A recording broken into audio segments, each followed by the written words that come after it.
បាទស្ត្រីទាំងអស់គ្នានៅថ្ងៃនេះយើងចូលទៅដល់គំនិតសេដ្ឋកិច្ចដែលនិយាយអំពីគំនិតសេដ្ឋកិច្ចរបស់ Xenophon ដែលគាត់ជាទស្សនវិទូរបស់ក្រិចកើតនៅឆ្នាំ430និងស្លាប់នៅឆ្នាំ345មុនគ្រិស្តសករាជលក្ខណៈពិសេសដ៏សំខាន់មួយរបស់គំនិតសេដ្ឋកិច្ច Xenophon គឺឆ្លុះបញ្ចាំងអំពីការចង់បានរបស់វណ្ណៈម្ចាស់ទេសចរក្នុងការប្រើប្រាស់ឲ្យបានល្អបំផុតនៅការអភិវឌ្ឍនៃទំនាក់ទំនងរវាងទំនិញនិងលុយដូច្នេះមួយផ្នែកគាត់សង្កេតមើលអំពីសកម្មភាពសេដ្ឋកិច្ចដូចជាដំណើរការនៃការបង្កើតនៅវត្ថុដែលមានប្រយោជន៍តែបង្កើត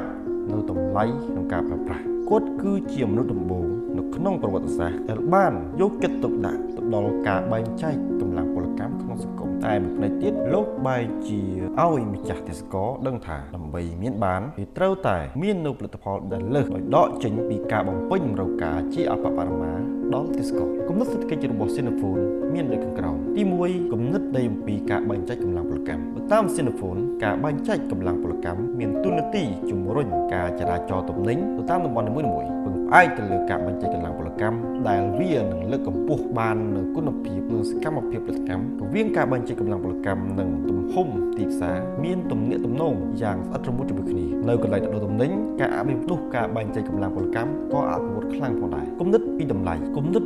របស់ Xenophon បានបង្កើតឲ្យមាននៅគំនិតពីតម្លៃនិងប្រយោជន៍គាត់ចាត់ទុកតម្លៃគឺជារបស់ម្យ៉ាងដែលមានប្រយោជន៍សម្រាប់មនុស្សហើយមនុស្សចេះប្រើប្រាស់នៅប្រយោជន៍នោះឧទាហរណ៍ខ្លុយមានតម្លៃចំពោះតែមនុស្សដែលចេះផ្លុំហើយវាគ្មានតម្លៃសម្រាប់មនុស្សដែលមិនចេះផ្លុំនោះទេគំនិតពីរូបិយវត្ថុតាមរយៈការជួញដូរអភិវឌ្ឍ Xenophon បានមើលឃើញថាគុណទីរបស់លុយនៅក្នុងសេដ្ឋកិច្ចតាមគាត់មាសនិងប្រាក់គឺជាលុយដែលមានតម្រូវការមានកំណត់ការសន្សំបានមាសប្រាក់បានច្រើនធ្វើឲ្យមនុស្សមានបានហើយតាមរយៈនេះគាត់លើកទឹកចិត្តក្នុងការប្រើប្រាស់ទេសចរឲ្យបានល្អបំផុតគឺប្រើប្រាស់ពួកគេក្នុងការជីករកមាសលើសពីនេះទៀតបើតាមគាត់មាសប្រាក់មិនត្រឹមតែជាមធ្យោបាយងាយស្រួលសម្រាប់ដោះដូរតែវាក៏ជារបស់ដែលធ្វើឲ្យម្ចាស់វាមានបានផងដែរដូច្នេះតាម Xenophon លុយមិនត្រឹមតែជាមធ្យោបាយចរាចរណ៍នោះទេតែវាក៏មានមុខងារជាមូលធនផងដែរគំនិតស្ដីពីតម្រូវការហើយនឹងការផ្គត់ផ្គង់និងថ្លៃទំនិញ Xenophon